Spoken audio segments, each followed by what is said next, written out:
नमस्ते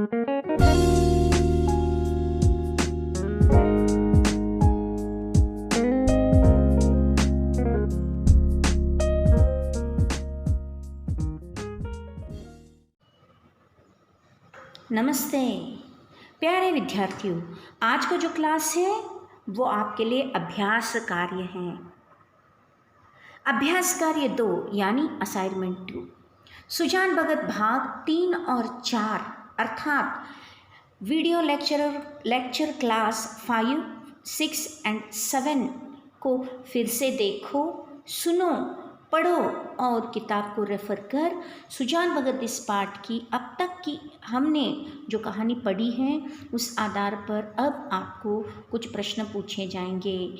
आपको उसका लिखित रूप में अभ्यास अर्थात राइटिंग प्रैक्टिस करना है ताकि अच्छे से रिवीजन हो सके और सुजान भगत यह कहानी परफेक्ट भी हो सके। मुख्य प्रश्न 1, एक शब्द या वाक्यांश या वाक्य में प्रश्नों के उत्तर लिखिए। आपको आपकी कॉपी में यानी नोटबुक में प्रश्न के साथ उत्तर को लिखना है। प्रश्न 1, सुजान के बड़े बेटे का नाम क्या है? प्रश्न 2, सुजान के छोटे बेटे का नाम क्या है? प्रश्न 3, कौन द्वार पर आकर चिल्लाने लगा? प्रश्न 4, बुढ़ापे में आदमी की क्या मारी जाती है? प्रश्न 5, घर में किसका राज होता है? आगे हैं मुख्य प्रश्न 2, प्रश्नों के उत्तर लिखिए। 6 से 8 वाक्यों में एक अनुच्छेद कर आपको इन प्रश्नों के उत्तर लिखना है। प्रश्न 1, घर में सुजान भगत का अनादर कैसे हुआ? प्रश्न 2, सुजान भगत पेड़ के नीचे बैठकर क्या सोचता है? प्रश्न 3, सुजान भगत को सबसे अधिक क्रोध बुलाकी पर क्यों आता है? प्यारे विद्यार्थियों, आप इसे पढ़कर ठीक से एक अनुच्छेद कर राइटिंग प्रैक्टिस कीजिए, लिखित रूप में अभ्यास कीजिए। मुख्य प्रश्न 3, ससंदर्भ सहित स्पष्टीकरण कीजिए। 1, अभी ऐसे बूढ़े नहीं हो गए कि कोई काम ही ना कर सके। प्रश्न 2, आदमी को चाहिए कि जैसा समय देखे वैसा काम करे।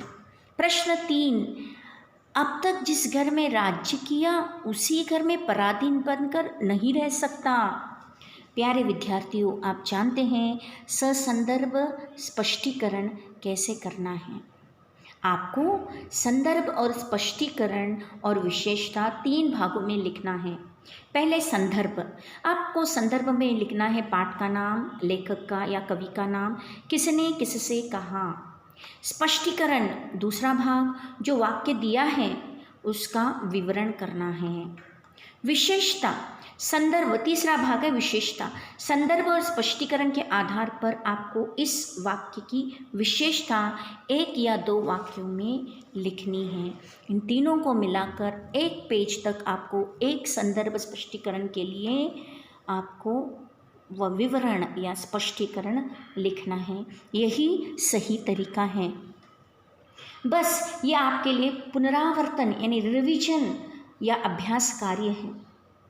आपको समय अवधि यानी आपको सबमिशन के लिए टाइम दिया जाता है 10 जुलाई दोपहर 12 बजे से पहले आपको अभ्यास कार्य 2 यानी असाइनमेंट 2 को मेरा जो ईमेल आईडी है vdpalkar51@gmail.com को भेजना है, आपको सबमिट करना है। प्यारे विद्यार्थियों, समय बहुमूल्य होता है। जो समय का सदुपयोग करता है वह हमेशा जीवन में सफल रहता है। मैं आशा करती हूँ कि आप सब समय के साथ कदम से कदम मिलाकर चल रहे हैं, कठिन परिश्रम कर रहे हैं और आपके जितने भी असाइनमेंट हैं उसको ठीक से परफेक्टली आप नोट डाउन कर रहे हैं। आज के क्लास के लिए बस इतना ही। तब तक के लिए धन्यवाद।